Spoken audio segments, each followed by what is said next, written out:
Let's start it. Open Play Store. Search Kiwi browser.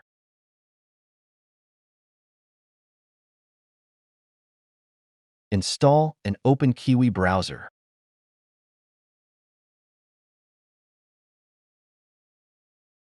Now search the name of the extension that you want to add to your browser.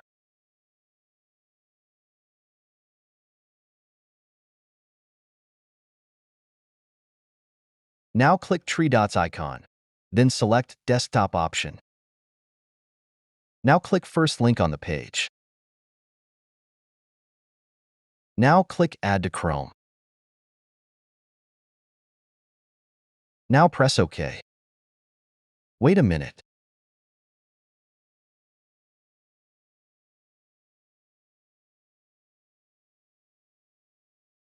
Again, click three dots option dot, and now you can see the extension. Now you can use the extension. Thanks for watching. Subscribe our channel.